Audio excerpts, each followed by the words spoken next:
আল্লাহ রাব্বুল আলামিনের দরবারে জানাই লক্ষ কোটি শুকরিয়া, তিনি তার মাহবুব ওলি খুদা, নূর খুদা, আহলে বাইত, হুজুর গাউসুল আজম সৈয়দ আহমদুল্লাহ মজবন্ডারি কিবলা, ওলি খুদা, নূর খুদা, আহলে বাইত, হুজুর গাউসুল আজম মজবন্ডারি সৈয়দ গোলামুর রহমান বাবা ভন্ডারি কিবলা, ওলি খুদা, নূর খুদা, আহলে বাইত, হুজুর গাউসুল জবান মজবন্ডারি আলা মাওলানা সৈয়দ শফিউল বশর আল হাসানি আল মজবন্ডারি কিবলা এই মহান পবিত্র শাদী ফাল্গুন মাস শরীফ উপলক্ষে তরিকায়ে মজবন্ডারিয়া এই মহামিলনের দিনে তিনি আমাদের এই যুব গাউসুল আজম মজবন্ডারি এই শাহী ময়দানে এখানে পাক ভান্ডার শরীফে তিনি সশরীরে উপস্থিত থেকে আজকে এই মহৎ দিনে এই মহৎ অনুষ্ঠানে তিনি আমাদের সবাইকে উপস্থিত থাকার তৌফিক দিয়েছেন। সবাই বলি আলহামদুলিল্লাহ। আমি অত্যন্ত খুশি হয়েছি যে আমরা আমাদের জীবনের সব কিছু একদিকে রেখে আল্লাহর নিয়তে, আল্লাহকে খুশি করার নিয়তে, আমার রাসূলকে খুশি করার নিয়তে, তার আহলে বাইতকে খুশি করার নিয়তে আমরা দুনিয়াবি সকল কর্মকাণ্ড ব্যস্ততা ছেড়ে আমরা এই আল্লাহর ওলির দরবার, এই আহলে বাইতের দরবার, এই গাউসুল আজম মজবন্ডারির দরবারে আমরা আসতে পেরেছি। সবাই বলি আলহামদুলিল্লাহ। আমি শুকরগুজার আপনাদের কাছে, কারণ আজকে এই মহান শাদী ফাল্গুন সাক্ষী আছে যে আল্লাহর নিয়তে যখন তার ওলি আল্লাহরা ডাক দিবেন, বাংলাদেশের লক্ষ লক্ষ কোটি কোটি মানুষ সেই ডাকে সাড়া দিবে আল্লাহকে ভালোবেসে। দুনিয়াবি সকল ব্যস্ততা, সংসারের ঝামেলা, কাজকর্মের ঝামেলা, দুনিয়াবি ঝামেলা সবকিছু দৈনন্দিন ভাবে আছেই মানুষের, তাই না? তারপরে আমরা এই আল্লাহকে খুশি করার এই মাহফিল, এই আল্লাহকে খুশি করতে আমরা আহলে বাইতের দরবারে যাই, আল্লাহকে খুশি করতে আমরা গাউসুল আজম মজবন্ডারির দরবারে যাই। সেই আল্লাহকে খুশি করার জন্য আমরা দুনিয়ার সব কিছু ছেড়ে দিয়ে, সকল ব্যস্ততা, সকল কিছু ছেড়ে দিয়ে আমরা আল্লাহকে খুশি করার জন্য আজকে আমরা মেজবান্ডার দরবার শরীফে হাজির হয়ে গেছি। আলহামদুলিল্লাহ। এই আমরা প্রমাণ করে দিব যে আল্লাহ রাব্বুল আলামিন আপনার নেক বান্দাদের মাধ্যমে যখন ডাক আসবে, তখন আমরা এই আহলে বাইতের তরিকা, এই তরিকার মজবন্ডারিয়া আমরা যে বায়াত আছি, অনুসারীরা আছি, আপনারা আপনার যখনই আপনার নেক বান্দাদের মাধ্যমে, খাস বান্দাদের মাধ্যমে কুরআন সুন্নাহর আলোকে আমাদের ডাক করবে, আমরা সবকিছু ছেড়ে দিয়ে আল্লাহ রাব্বুল আলামিন আপনার দরবারে আমরা হাজির হয়ে যাব। এইটাই হলো ঈমান, এইটাই হলো ভালোবাসা। কারণ আল্লাহ ছাড়া আর কিছু না, এবং আল্লাহ আমাদের যে যে রাস্তা বলেছেন সেই রাস্তা ছাড়াও আর কোন রাস্তা নাই। কারণ আমার নবীর সুন্নাহ হলো আল্লাহর রাস্তা, আমার নবী হলেন আল্লাহকে পাওয়ার রাস্তা। আমার নবীর মাধ্যমে কোরআন জানতে পেরেছি, আমার নবীর মাধ্যমে আল্লাহর পরিচয় জানতে পেরেছি, আমার নবীর মাধ্যমে নামাজ শিখেছি, আমার নবীর মাধ্যমে জিকির করা শিখেছি, ওনার মাধ্যমে রোজা, যত ইসলামের যত হুকুম আকাম আছে, শরীয়তের যত হুকুম আছে, তরিকতের যত হুকুম আছে, এবং সেটা তিনি হাকিকত মারফতের মাধ্যমে যে হুকুমগুলো আমাদের দিয়েছেন, সবকিছু ইসলাম আল্লাহ তাআলা জনজেতে রূপ প্রতিফলিত করেছে আমার নবী পাক সাল্লাল্লাহু আলাইহি ওয়াসাল্লামের মাধ্যমে। তাই মুহাম্মদকে ভালোবাসা হলো আল্লাহকে ভালোবাসা, মুহাম্মদকে মানা হলো আল্লাহকে মানা, আমার মুহাম্মদের সুন্নাহ কায়েম করা হলো আল্লাহর হুকুম কায়েম করা। ফরজ কায়েম করতে আমার নবীর সুন্নাহ আমার আদায় করতে হবে। আমার নবীর বিকল্প কোন রাস্তা আল্লাহ তাআলা এই দুনিয়াতে দান করেন নাই। তাই যে যাই বলুক না কেন, আমরা মেজবানদারিরা আল্লাহ যতদিন জ্ঞান বুদ্ধি দিয়েছেন, ইনশাআল্লাহ যেদিন কবরেও চলে যাব, সেই দিনও আল্লাহ তওবা দিয়ে থাকে, সেই দিনও আমাদের কলবের মধ্যে, রূহের মধ্যে আমার নবীর জিকির চলতে থাকবে। লা ইলাহা ইল্লাল্লাহ মুহাম্মাদুর রাসূলুল্লাহ মাইজবান্ডারিরা পড়তে পড়তে পড়তে পড়তে পড়তেই থাকবে। ইয়া আল্লাহ রাব্বুল আলামিন আপনি তৌফিক দান করুন, লা ইলাহা ইল্লাল্লাহ মুহাম্মাদুর কবরবাসী হয়েও আমরা এই কলমা করতে পারি। এইভাবে আমার নবীকে চাই আমরা, এইভাবে আল্লাহকে পাওয়া যায়। আল্লাহকে পাওয়ার রাস্তা আমার নবীর বিকল্প কোন রাস্তা। আমার নবীকে প্রেম করতে হবে, ভালোবাসতে হবে, তাজিম করতে হবে, ওনার যে হুকুম হাকামগুলো যেগুলো দিয়েছেন সবকিছু জানতে হবে, বুঝতে হবে, মানতে হবে। আমরা যদি অর্ধেকে এসে থেমে যাই, বাকি অর্ধেক কোনোদিন প্রতিফলিত হবে। আমার নবীর শান, মান, শওকত সবকিছু পরিপূর্ণভাবে তুলে ধরতে হবে। খালি ওনার মানব সুরতের একটা আমি সাইড গ্রহণ করলাম, বাকি কোনো সাইড গ্রহণ করলাম না, তাহলে কিন্তু ইসলাম আমার মধ্যে প্রতিফলিত হবে। এই যে কিছুদিন আগে আমরা শবে মেরাজ উদযাপন করলাম বাংলাদেশে, তাই না? আপনারা জানেন তো, ঠিক আছে, সারা পৃথিবীতে উদযাপন হয়েছে। এই মেরাজ হলো আল্লাহর কোরআনের অন্যতম একটি ঘটনা, যেদিন আল্লাহ রাসূলের দিদার হয়েছে, মিলন হয়েছে। এবং আল্লাহ তাআলা দুইবার সূরা নজমে সেই দিকে আমাদের ছেলে দিয়েছেন। তারপরেও অনেকে বলে আমার নবীর সাথে আল্লাহর দিদার হয়। আল্লাহ বলছে তোমার কথার সাথে আমার কোরআন একমত হয়।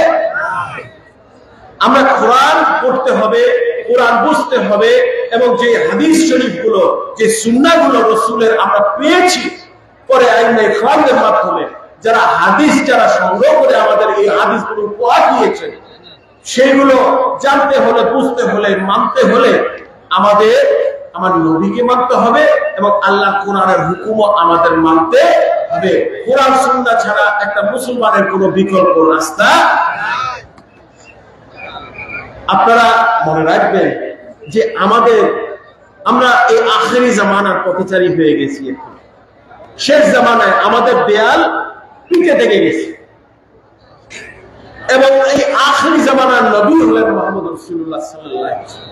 কারণ আল্লাহ তাআলা আমার নবীকে প্রথম সৃষ্টি করলেও আল্লাহ তাআলা ওনাকে শেষ নবী হিসেবে প্রেরণ করেছেন, যাতে মুহাম্মদের মাধ্যমে যে সিলেবাসটা আমাদের থাকবে, সেই সিলেবাস চিরতরে চলতে থাকবে। কবরেও সেই সিলেবাস চলবে, হাসরেও সেই সিলেবাস চলবে, জান্নাতেও সেই সিলেবাস চলতে থাকবে।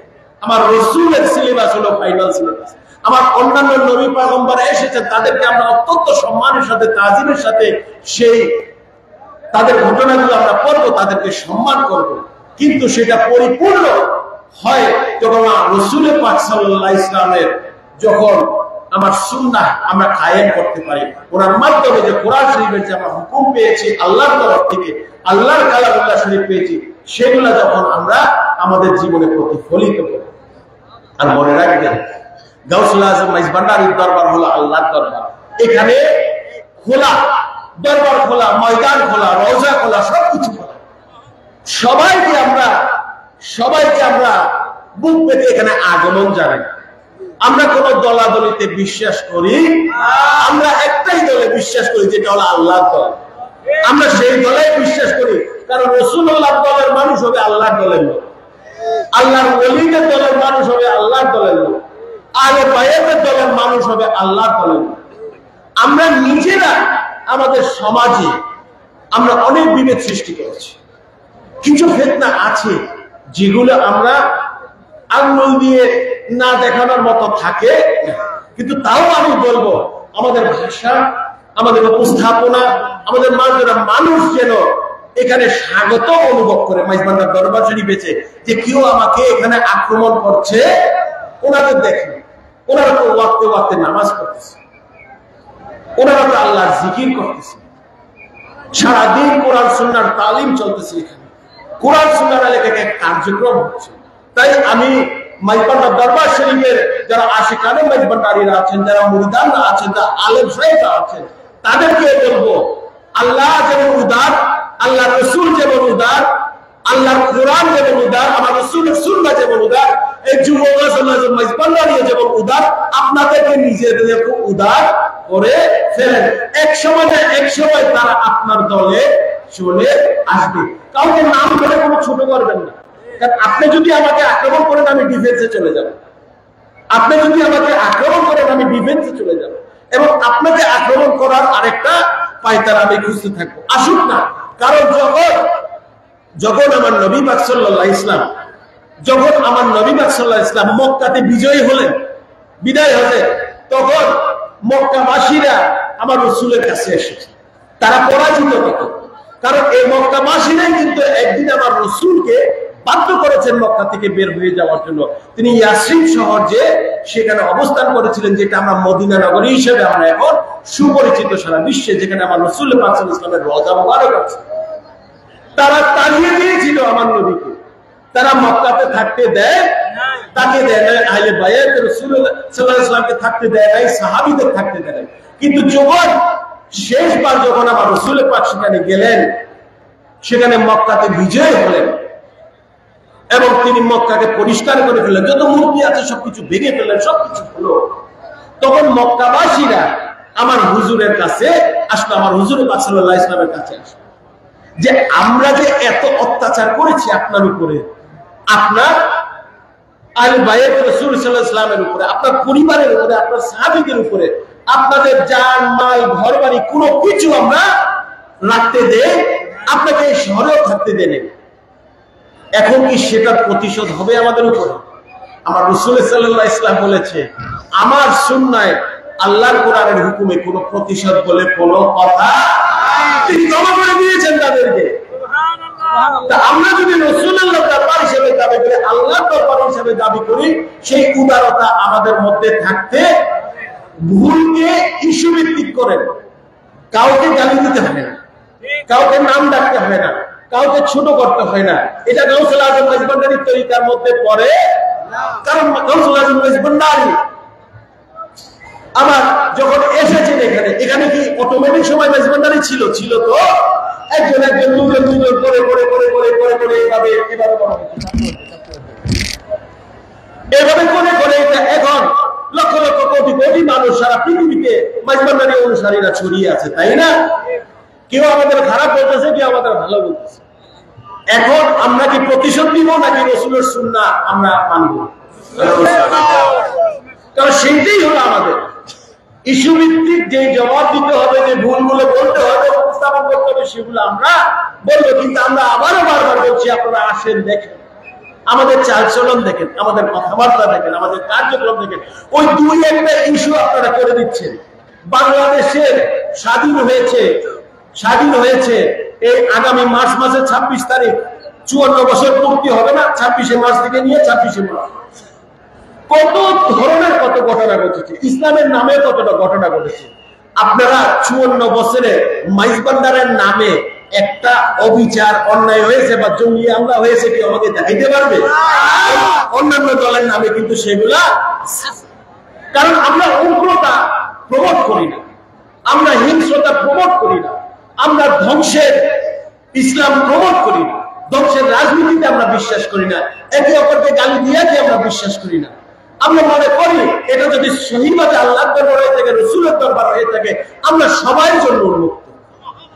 কারণ যারা একদিন আমার রাসূলের বিরোধিতা করেছে, তারা পরের দিন এসে আমার রাসূলের কাছে মাথা নত করেছে, তারা কলমা পড়েছে, তারা আমার রাসূলকে সাক্ষী দিয়েছে আল্লাহ রাসূল হিসেবে, এবং যারা দিতে পারে নাই তারা চিরতরে জাহান্নামী হয়ে গিয়েছে। তাদের আর কোনো এই যে আবু জাহেল আবুল্লাহ হাব যারা ছিল, তাদেরকে আমার রাসূল শেষ মুহূর্ত পর্যন্ত কলমা করাইয়া তাদেরকে বলতেছে, আপনারা কলমা করেন, আল্লাহ তাআলা ক্ষমা করে। কিন্তু যারা কলমাতে পড়তে পারে নাই তাদের জন্য আল্লাহ তাআলা কোনো ক্ষমা করে। কিন্তু মনে রাখবেন, আমার রাসূল হলো অতি দয়ালু, তিনি শেষ মুহূর্ত পর্যন্ত আমাদের সুযোগ দিচ্ছেন। আমার রাসূল হলো উদার, আল্লাহর মহত্বের একটা প্রকাশ হলো আমার রাসূল পাক সাল্লাল্লাহু আলাইহি ওয়াসাল্লাম। আল্লাহর অনেক কিছু প্রকাশ হলো আমার রাসূল পাক সাল্লাল্লাহু আলাইহি ওয়াসাল্লাম। আমার রাসূল এমন এমন জায়গায় চলে গিয়েছেন, আরশ আজিমে গিয়েছেন, যেখানে কারো যাওয়ার নসিব হয়। এগুলো কোরআন সাক্ষী, এগুলো নিয়ে অনেক কথা বলা। কিন্তু আপনারা মনে রাখবেন, আমরা তরিকতে যখন আসবো না, আমরা তরিকতে যখন আসবো, আমাকে কিন্তু আমার মুর্শিদের মাধ্যমে আল্লাহ তাআলার কাছে আমি কুরবানি করে দিতে এসেছি। আমার আমি কুরবানি করে দিতে এসেছি। আজকে কারো মাহফিল না, আজকে হলো আমার যুবক গাজুল আজিম মেজবান্ডারি মাহফিল, তরিকা মেজবান্ডারিয়ার মাহফিল। আপনারও মাহফিল না, অমুকেরও মাহফিল না, আমারও মাহফিল না, কারো মাহফিল। এটা যুগল রাসূল মাইজবান্ডারি ব্যানারে, তরিকা মাইজবান্ডারি ব্যানারে স্বয়ং আল্লাহ রাসূলের মাহফিল আজকে। আমি বলে কিছু নাই, সবকিছু আপনাদেরকে দিয়ে দিয়েছি। আমি তো আপনার হয়ে গিয়েছি, আমি তো তওবা করে ফেলেছি। আপনি সূরা ফাতিহাতে হুকুম নিয়েছেন, আমি মেনেছি। কামেল মুর্শিদের কাছে যে আলে ভাইয়ের কাছে যে আমার সর্বস্ব আমি বিক্রি করে দিয়েছি, আমি বাইউন করে দিয়েছি, বিক্রি করে দিয়েছি, আমি বিক্রি হয়ে গেছি। তা আমার বলতে তো আর কিছু, আল্লাহ রাব্বুল আলামিন সবকিছু আপনার হয়ে গিয়েছে। এটা হলো তরিকতের সিলেবাস। এইভাবে তরিকতে আমার নিজেকে পরিচালনা করতে। মনে রাখবেন, অর্থ মানুষকে অনেক ক্ষমতার দিকে নিয়ে যায়, কিন্তু সেখানে মানুষ অনেক সময় ঈমান হারিয়ে ফেলে। দুনিয়াবি ক্ষমতা মানুষকে অনেক সুযোগ সুবিধার দিকে নিয়ে যায়, তখনও মানুষ ঈমান হারিয়ে ফেলে। এখন আপনারা আমাকে বলেন, কোরআন শরীফে প্রত্যেকজন নবী পয়গম্বর কি অঢেল ধন সম্পত্তির মালিক ছিল না? ছিল না? ছিল না। হযরত ইব্রাহিম আলাইহিস সালাম যাকে মুসলমানের পিতা হিসেবে ধরা হয়, তাই না? আমরা অনেকে বলি তো এটা। ওনার কিন্তু তেমন কোন ধন সম্পদ ছিল না, কিন্তু এই একজন ইব্রাহিম আলাইহিস সালাম আল্লাহর নিয়ামত প্রাপ্ত বান্দা, আল্লাহর নবী, তিনি অল পাওয়ারফুল, অল মাইটি, এত শক্তিশালী, দুনিয়ার অনেক সম্পদের মালিক, অনেক শক্তির মালিক। এই ফেরাউনের বিরুদ্ধে, নমরুদের বিরুদ্ধে তিনি লড়াই করে বিজয়ী হয়েছেন না? হয়েছেন কিনা বলেন? এইটা সাক্ষী হয়ে থাকে। কারণ আজকাল তরিকতের ভিতরে এবং বাইরে টাকার গরম অনেক বেশি, ক্ষমতার গরম অনেক বেশি। আপনি তরিকত থেকে বের হয়ে যাচ্ছে। আমি যদি আমার বাপ ভাইকে শ্রদ্ধা করতে না পারি, আমি তরিকত কিভাবে করব? আমি যদি আমার মুর্শিদের শান থেকে আমাকে বড় করতে চাই, আমি তরিকত কিভাবে করব? আমি যদি দুনিয়া দিয়ে সবকিছু করে ফেলতে চাই, আমি তরিকত কিভাবে করব? আমার হযরত কেবলা, বাবা মন্দির কেবলা, শফি বাবা কেবলার মধ্যে তো এই ধরনের কোন আচরণ কোনদিন খুঁজেও পাবেন না। ওনারা আল্লাহর তরফ থেকে ইলহাম এবং ইলকার মাধ্যমে তারা মানুষকে হিদায়াত দান করেছে। কুরআন সুন্নাহর মাধ্যমে তারা হিদায়াত দান করেছে। এই জন্য হাজার হাজার কোটি টাকার মালিক হয়েছে, মেজবান্ডার দরবার শরীফ এসে বায়াত হয়েছে, মাথা নত করেছে। অনেক স্কুল কলেজ ইউনিভার্সিটি পাস করা আলেম সাহেবরা এখানে এসে বায়াত হয়েছেন। আমার হযরত কেবলার কাছে, বাবা মন্দির কেবলার কাছে, আমার শফি বাবার কাছে। এই গল্পগুলো, এই ইতিহাসগুলো আমরা যখন ভুলে যাব, আমি যেমন টাকা পয়সা দিয়ে এই করে তরিকতের ভিতরে হোক বা বাইরে হোক, আমাকে এমন করে চেষ্টা করবো যে আমি মানি তরিকা, আমি মানি মেজবান্ডার, আমি মানি আল্লাহ খোদা, তখন কিন্তু আমি নমরুদের ফর্মুলায় চলে যাচ্ছি। মনে রাখবেন, নমরুদ সারা পৃথিবীকে কন্ট্রোল করতে পেরেছে, আমার ইব্রাহিম আলাইহিস সালামকে কন্ট্রোল করতে পারে। সে কি করেছিল? নমরুদ আমার ইব্রাহিম আলাইহিস সালামকে সে আগুনে পুড়িয়ে ফেলতে চেয়েছে না? কুরআন শরীফের ঘটনা আছে না? সেখানে আগুনে পুড়িয়ে ফেলতে চেয়েছে। আপনার আশেপাশে যদি আমি বারুদ লাগাইয়ে আগুন চালাইয়ে দেই, আপনি কয় মিনিট বাঁচবেন, কয় সেকেন্ড বাঁচবেন? আমার ইব্রাহিম আলাইহিস সালাম সেখান থেকে জলজেদ্য রূপে সেখান থেকে বেরিয়ে এসে তিনি বিজয় হয়েছেন। কারণ আল্লাহর রহমত নিয়ামত বারকত ছিল তার মধ্যে। তিনি বলছেন, দুনিয়ার সবকিছু ছেড়ে দিতে পারবো, আল্লাহ ঈমান আমি ছাড়তে পারবো না। এই মূর্তি পূজারীরা আমার ইব্রাহিম আলাইহিস সালামকে টিকতে দিয়েছে। ওনার একটা ঘটনা আছে, আপনারা জানেন না? অনেকেই জানেন। উনি যখন এই আল্লাহর তাওহীদের কথা প্রচার করছিল, মানুষ তখন মূর্তি পূজা করত। একটা মাঠ ছিল, সেখানে অনেক মূর্তি থাকতো বিভিন্ন সাইজের। ইব্রাহিম আলাইহিস সালাম মানুষকে অনেক বুঝিয়ে আল্লাহর পথে আনতে পারছিলেন।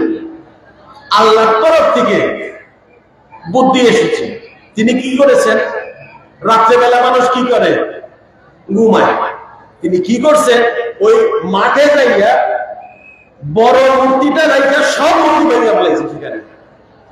পরের দিন এসে মানুষ সেখানে বিচলিত হয়ে গেল, আয় হায় আমাদের খোদারে কে মানলো?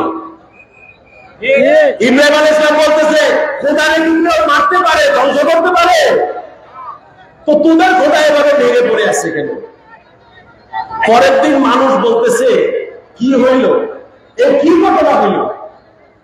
তখন ইব্রাহিম আলাইহিস সালাম সকালে মানুষে বুঝাইতেছে, দেখ তোর বড় খোদা কিন্তু এখনো জিন্দা আছে, বাকি সবটি ভেঙে গেছে। বড় খোদা গরম হইয়া সব ছোট খোদাদের মাইরে গেছে কালকে। বলছে বড় হুজুর গরম হয়ে গেছে, এগুলো সব বেইমানি করছে, তার লাগে বড় খোদা সব ছোট খোদারে ধ্বংস করে গেছে। মানুষ কিন্তু আরো রাগ হইতেছে তখন, ওই ইব্রাহিম, এটা ইব্রাহিমের কাজ, আমরা কৌশলে বাইর। কিন্তু ইব্রাহিম আলাইহিস সালাম কি প্রমাণ করতে চেয়েছে? একটা মাটির পুতুল তোমাকে কিছু দিতেও পারবে না, তোমাকে থেকে কিছু নিতেও পারবে। এটা তুমি, এই মাটির পুতুল তোমার মালিক না, তুমি মাটির পুতুলের মালিক। অনেক ভাবে ইব্রাহিম আলাইহিস সালাম এইভাবে মানুষকে বুঝাতে চেয়েছে। তারপরে উনি আসলে আমি বুঝিয়ে দেব। এইভাবে জানেন ইব্রাহিম আলাইহিস সালাম এইভাবে করতে করতে অনেক চ্যালেঞ্জের মোকাবেলা হয়েছে। এই যে কাবা শরীফ যে আপনারা দেখেন না, এটার ফাইনাল নকশা হযরত ইব্রাহিম আলাইহিস সালাম এবং তার পুত্র ইসমাইলকে নিয়ে আল্লাহ তাআলা ফাইনাল যে ডিজাইনটা তিনি পাকাপোক্ত করেছেন। এবং সেই থেকে তারপরে আমরা যে সাফা মারওয়া করি, সেখানে ওনার বিবি সাহেবা এবং ওনার পুত্র সন্তানের কাহিনী আছে। আল্লাহ তাআলা ওনাকে আর্থিকভাবে কষ্ট দিয়েছেন, সাংসারিকভাবে কষ্ট দিয়েছেন, কিন্তু কিয়ামত পর্যন্ত মুসলমানদের নামাজে ইব্রাহিমের নাম ডুবাইয়া দিয়েছে। সুবহানাল্লাহ। দুরূদ হয় রাসূলের, ইব্রাহিমের দুরূদ হয়, কিন্তু এমন ভাবে এটার নাম হয়েছে যেটা দুরূদ ইব্রাহিম হয়ে গেছে। ইব্রাহিমের নামের পরে কি বলে? ইব্রাহিম, ঈসা, মুসা, মুহাম্মদ, বেশ কম আছে। দুরূদ সালাতু সালাম হলো আমার নবী।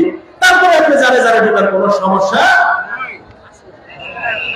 তা আপনারা এই জিনিসটা মনে রাখবেন, আল্লাহর উপরে বা আমাদের কামের মুর্শিদের উপরে যে যেতে যাবে, তার ক্ষমতা, তার পাওয়ার, তার সে তরিকতের ভিতরে হোক আর বাইরে হোক, ক্ষণস্থায়ী হবে। দেখবেন বাইরের শোটা ঠিক আছে, কিন্তু ভিতরে পুলে ঝাঁখা হয়ে গেছে, নমরুদের অবস্থা হয়ে যাবে, ফিরাউনের অবস্থা হয়ে যাবে। তাদের দিকে ধনী কি কেউ আসবে পৃথিবীতে? আজকের জমানায় যদি হিসেব করেন, কয়েকশো বিলিয়ন ডলার হবে। তারা রাজ্য কন্ট্রোল করতো, দুনিয়া কন্ট্রোল করতো, তাদেরকে মানুষ খোদা হিসাবে দেখতো। তারা মনে করছে আমরা কোনদিন শেষ হব, কিন্তু তারাও শেষ। তাদের ক্ষমতা আল্লাহ তাআলা খেয়ে দিয়েছেন। তরিকতে কোন সময় নিজেকে বড় করতে যাবে এবং মানুষের সুযোগ সুবিধা দেখবেন। আমরা এখন এত বড়, আপনার হাজার হাজার লক্ষ লক্ষ মানুষ আছেন, আমি সবাইকে বলছি রাস্তাগুলো চলাচলের জন্য কিন্তু দয়া করে খালি রাখবেন। মানুষকে কষ্ট দিয়ে কোনোদিন তরিকা প্রচার হয় না, সুখ করে কোনোদিন তরিকা প্রচার হয়, আল্লাহর প্রেম ভালোবাসা দিয়ে তরিকা প্রচার হয়, আমার রাসূলের দুরূদ সালাতু সালাম দিয়ে তরিকা প্রচার, মানুষের সাথে ভালো ব্যবহারের প্রচার। আমি আমাকে নিয়ে কি বলবো? আমি যে শাহী ময়দানে বসে আছি, আমার থেকে তো এই শাহী ময়দানে একটা ধুলার কণার দাম বেশি। আমি বড় করতে গিয়ে আমরা প্রত্যেকে বড় হব। যে মাটিতে গৌসুল আজম আহমদুল্লাহ মাইজভান্ডারীর পদতুলি আছে, যে মাটিতে গৌসুল আজম ওলির কেবলার বাবার পদতুলি আছে, যে মাটিতে গাছাজাবাদ শরীফ বাবার কেবলার বাবার পদতুলি আছে, আমরা তো নাই বললেই চলে। আমরা তো ওনাদের গোলাম হিসেবে আছি। আমাদের সৌভাগ্যবান যে আমরা এই মাটিতে বসতে পারতেছি, দাঁড়াইতে পারতেছি। সব সম্মান, সকল কিছু মালিক হলেন আল্লাহ রাব্বুল আলামিন এবং আল্লাহ তাআলা সেই সম্মানটা দিতেছেন তাদের মাধ্যমে। আমরা এখানে কিছুই। মাইজভান্ডারের একটা গজল আছে না, আমার আমি সেই তো তুমি, আমি কিছুই না, তুমি দমের তলে প্রচুর না চালাচ্ছি। আল্লাহ রাব্বুল আলামিনের এটা সবকিছু, আমার আপনার, আমি কে আপনি কে? আল্লাহ সবকিছু। এই যে বললাম কোরআন শরীফে অজস্রবার আপনারা দেখে যান, এই ক্ষমতা, এই লোভ, এই টাকা পয়সা, আমি বড়, আমি বড়, আমি বড়, আমি বড়, যে যতক্ষণ থেকে মুখ থেকে যাবে না, আপনি প্রকৃত মাইজভান্ডারী হইতে পারবেন না। যেখানে আমার যুবক গাউসুল আজম আছে, আমি কেমনে বড় হবো? আমি তো কিছুই না। আল্লাহকে হাজির নাজির মেনে সবসময় কাজ করবে। তাইলে এই ধরনের চিন্তাধারাও আসবে, হুজুরি চলবে। এই যে আমার চাচা সৈয়দ মুহিবুর রহমান মেজবান্ডারি আজকে মুনাজাতে বলছে না, আল্লাহ রাব্বুল আলামিন হুজুরি চলতে ইবাদত করার জন্য। যখন হুজুরি চলে আসবে আমার আল্লাহ সেখানে হাজির হয়ে যাবে। আল্লাহ থেকে বড় কি আছে? আমরা ছোট ছিলাম, ছোট আছি, ছোট। সকল ক্ষমতার মালিক হলেন আল্লাহ রাব্বুল আলামিন, সকল ইজ্জতের মালিক হলেন আল্লাহ রাব্বুল আলামিন, সকল ইবাদত জিকিরের মালিক হলেন আল্লাহ রাব্বুল আলামিন। আমরা যেন ওনার গোলাম হিসাবে, ওনার বান্দা হিসাবে, আমার রাসূল উম্মত হিসাবে যেন আমরা ওনার প্রতি আদব প্রদর্শন করতে পারি, ইবাদত করতে পারি, জিকির করতে পারি, ভিক্ষা চান আল্লাহ থেকে। ইয়া আল্লাহ, তোমার রাসূলের আদলে, তোমার আহলে বায়তের আদলে, তোমার ওলিয়াল্লাহদের আদলে কিছু গুণ আমাদের মধ্যে আপনি দিয়ে দেন আল্লাহ রাব্বুল আলামিন। আমাদের কোনো ক্ষমতা নাই কিছু করার। আপনার এবং আপনার খাস বান্দাদের গুণে গুণান্বিত হয়েই তো আমরা কিছু হইতে পারবো। আমার মনে তো কিছু নাই। এই কথা মনে রাখবেন, এটা হলো তরিকতের শিক্ষা। যখন এই কথা আপনার মধ্যে চলে যাবে না, দেখবেন দুনিয়ার সকল বোঝা চলে গেছে। এটা হলো আসল তরিকা। কে বড় কে ছোট তরিকাতে। 100 বছর পরে আমি থাকবো না, আপনি থাকবেন। মানুষ কি আহমদুল্লাহ বাবা রোজায় আসবে না? মানুষ কি বাবা ভান্ডারের রোজা শরীফে আসবে না? মানুষ কি শহীদ বাবার রোজায় আসবে না? আসল মান কোথায় আছে? মানুষ সেখানে আসবে। আমি আপনার তো ক্ষণিকের গোলাম হয়ে আসছি এখানে। এই ক্ষণিকটাকে যেন অমূল্য করে রাখতে পারে, এই ক্ষণিকটা দিয়ে যেন খবরের মাপ পেতে পারে, এই ক্ষণিকটা দিয়ে যেন আমরা আমার রাসূলের পেয়ারা হয়ে তার সাথে জান্নাতে যেতে পারি। এই নয় আছে দুনিয়াবি বড় করে এই ভাঙচুর করে এটা ভেঙে ফেললাম, ওটা করে ফেললাম, কালকে মসজিদ বাংলা, পশু মাদ্রাসা বাংলার এই করলাম, সেগুলো এগুলি নিয়ে কোথায় যাবেন? কোথায় পাইছেন কোরআন শুনুন? আমার রাসূলের বিদায় হজের তালিমটা যদি শুনেন, একটা মানুষকে আপনি টোকাও দিতে পারবেন না। বাইসা কয়েকটা জিনিস আমরা উঠাইয়া মানুষকে উগ্রতা জঙ্গিবাদের দিকে ঠেলে দিচ্ছি। 18 কোটি মানুষ বাংলাদেশে, তার মধ্যে 90-92% মুসলমান। আমাদের তো পৃথিবীর শ্রেষ্ঠ দেশ হওয়া উচিত। এত মুসল্লি আছে, এত লোক জুমার সালাত করতেছে, এত লোক পাঁচ ওয়াক্ত সালাত করতেছে, এত লোক তরিকার মধ্যে আছে। আমাদের তো সর্বশ্রেষ্ঠ দেশ হওয়া উচিত, কিন্তু আমরা ওইটাই পারছি। আমাদের মুসলমানের অভাব নাই, ইসলামের অভাব হয়ে গেছে বাংলাদেশে। আমরা চেষ্টা করব এবং আপনারাও চেষ্টা করবেন মানুষকে এই জিনিসগুলো বুঝে। কারণ আমরা যদি সহি পথে চলি, আমার কিছু নাই, তরিকতের এই সবকটা নিয়ে যদি আমি চলি, তাহলে কিন্তু আমার কোনো কিছু কমতি হবে। আমার রাসূল পাক সাল্লাল্লাহু আলাইহি ওয়াসাল্লাম হায়াতে তৈয়বা থাকা অবস্থায় নবুয়তের জীবনে খালি আল্লাহ আল্লাহ আল্লাহ আল্লাহ আল্লাহ আল্লাহ করেছেন। এমন ভাবে আল্লাহকে দেখেছেন, সবকিছুর মধ্যে আল্লাহ তাআলা আমার রাসূলুল্লাহকে ঢুকিয়ে দিয়েছেন। ইমানের মধ্যে আছে, আমার নামাজের মধ্যে আছে, জিকিরের মধ্যে আছে, সবকিছুর মধ্যে আছে। আপনারা সবাই এইভাবে যেন পবিত্র সাথী ফাল্গুন মাস, সাথী ফাল্গুনকে আমরা বছরকে বছর আল্লাহ তাআলা যতদিন আমাদের হায়াত দিয়েছেন, আমরা কি সাথী ফাল্গুন প্রতি বছর এখানে আসবো কিনা বলেন?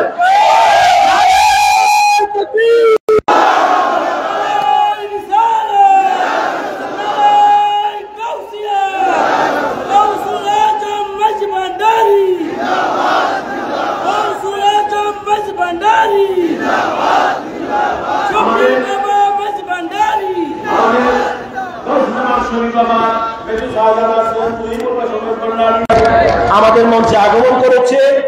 আমার কথা আমি 1-2 মিনিটের মধ্যে শেষ করে দিচ্ছি। সবাই সালাম নিয়ে বসেন,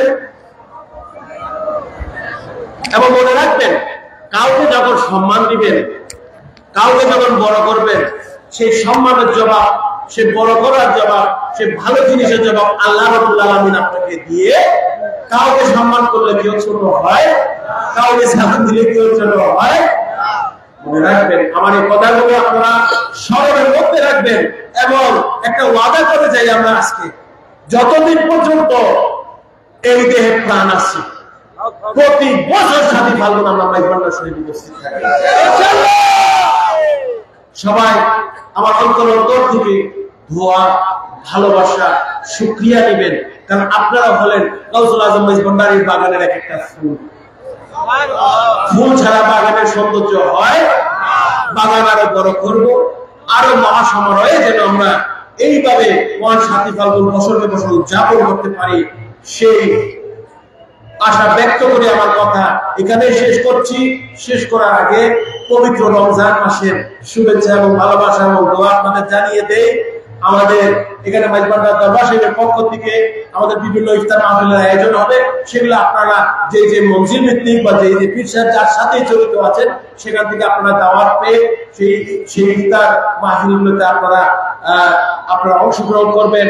এবং এইবার কিন্তু এক সপ্তাহের মধ্যে আমাদের মাইজবান্ডারিদের দুইটা ঈদ আছে। একটা আছে ঈদ উল ফিতর, আর একটা আমাদের আত্মার খোরাকের ঈদ হলো আমার গাউসুল আজম বাবা ভান্ডারীর 22 চৈত্র বর্ষ। এটা আমাদের অন্তরের। আবার শরীয়তের ঈদ মানে এই দিন না, এটা ঠিক না, বাবাই কইছে না, এটা হলো একটা কথা। এরকম অনেক ঈদেরই ব্যাখ্যা আমরা পেয়েছি। শুক্রবার আছে, বিভিন্ন দিবস আছে যেগুলা আমার রাসূলের আগমনের দিনকেও খুশির দিন আল্লাহ তাআলা বলা হয়েছে। আমার ঈসার উম্মতের জন্য যেদিন আল্লাহ তাআলা জান্নাতে খাবার পাঠালেন সেটাকেও ঈদের দিন আল্লাহ তাআলা খাইতে বলেছেন। অনেক ব্যাখ্যা আছে। ঈদ মানে খালি ওটা ঈদ উল ফিতর বা ঈদুল আজহা বলতে। ইনশাআল্লাহ সবাই দোয়া নেবেন, ভালোবাসা নেবেন। ইনশাআল্লাহ আল্লাহ পাক সবাইকে হায়াত দারাজি করুক, খুশনসিবি করুক। এবং আমাদের এই মাহফিলে এখন বয়ান রাখবেন শাহজাদা গাউসুল আজম আমাদের বাবা কিবলা খাবার